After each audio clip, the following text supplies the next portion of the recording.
சர்க்கம் 72 விவாகத்திற்கு முந்தைய மங்களச் சடங்குகள். இவ்வாறு சொன்ன விதேக மன்னனிடம் வசிஷ்டர் முன்னிலையில் மாமுனிவர் விஸ்வாமித்திரர் கூறினார். மாமனிதரே, எண்ணி பார்க்க முடியாத பெருமை கொண்டவைகளும் உவமை அற்றவைகளுமான இஷ்வாக்கு விதேகம் என்ற இரு குலங்களுக்கு நிகராக வேறு பரம்பரையே இல்லை. மன்னா, ராமலட்சுமணர்களுக்கு சீதை ஊர்மிளையின் விவாகம் என்ற உறவு அறவழிப்பட்டது. உருவ லாவண்யத்தாலும் சரியாக அமைந்தது. அரசரே, நான் கூறப்போவதை செவி கொடுத்து கேளுங்கள். அறம் அறிந்தவரே, உங்கள் இளைய சகோதரர் மன்னர் குசத்வஜர் இந்த தர்மாத்மாவினுடைய 2 புதல்விகளும் உலகில் ஈடில்லாத அழகு பெட்டகங்கள்.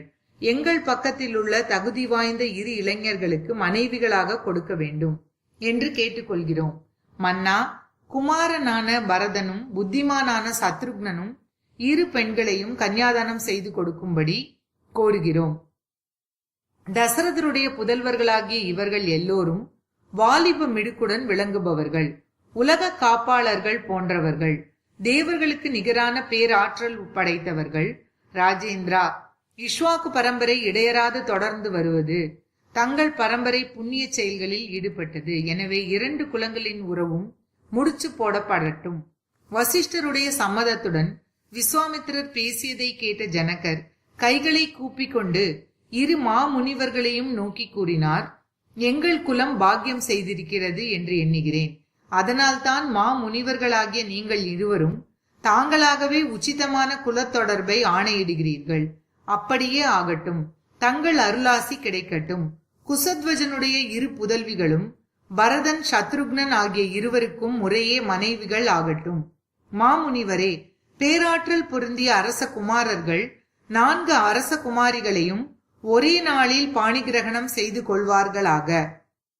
வேத வித்தகரே, பகன் என்பவர் அதிஷ்டான தேவதைகளாக உள்ள உத்தர பல்குனி நட்சத்திரத்தில் விவாகம் செய்வது சிறப்பை தரும் என்று சான்றோர்கள் புகழ்ந்துரைக்கிறார்கள். இவ்வாறு மனத்திற்கினிய சொற்களை கூறிய ஜனகர் கைகூப்பிய வண்ணம் மீண்டும் எழுந்து 2 தபோதனர்களையும் பார்த்து கூறினார். எனக்கு பேரருளை செய்திருக்கிறீர்கள்.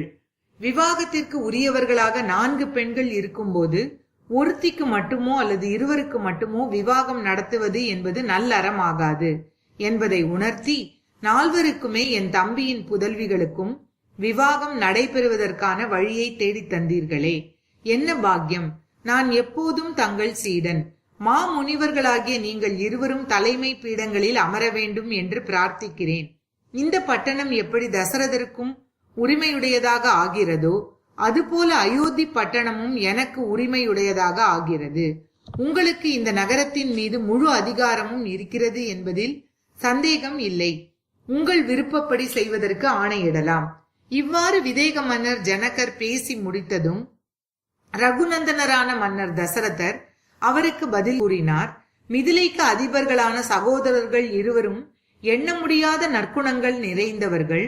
முனிவர்களும் அரசர் கூட்டமும் தங்களால் நல்ல முறையில் கௌரவிக்கப்பட்டிருக்கிறார்கள். தங்களுக்கு என் பாராட்டுக்கள். மங்களம் உண்டாகட்டும். நான் என் விடுதிக்கு சென்று விவாகத்திற்கு முன் செய்ய வேண்டிய எல்லா கர்மாக்களையும் ஸ்ரத்தையுடன் செய்து முடிக்கிறேன் என்று சொன்னார். ஜனக மன்னரிடம் விடை பெற்றுக் கொண்டு மன்னர் தசரதர் அவ்விரு முனிவர்களையும் முன்னிட்டு கொண்டு விரைவில் அங்கிருந்து புறப்பட்டு சென்றார். அந்த அரசர் தன் மாளிகைக்கு சென்று விதிப்படி சிராத்த கர்மாக்களை செய்தார். மறுநாள் பொழுது விடிந்ததும் துயிலெழுந்து கோதானம் என்ற மங்களச் சடங்கினை செய்தார். புத்திரர்களின் நன்மையில் நாட்டம் கொண்ட அவர் அந்தணர்கள் ஒவ்வொருவருக்கும் லட்சமாக பசுக்களை தானம் செய்தார்.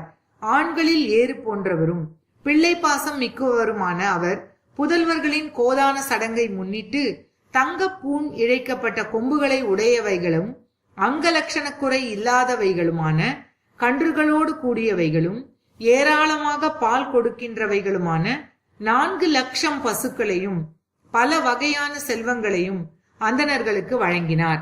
அப்போது அந்த மன்னர் கோதானம் முடிமழித்தல் செய்யப்பட்டுவிட்ட புதல்வர்கள் சூழ வீற்றிருந்த காட்சி லோகபாலர்கள் சூழ மலர்ந்த முகத்தோடு பிரஜாபதி பிரம்மா வீற்றிருப்பதைப் போல விளங்கிற்று.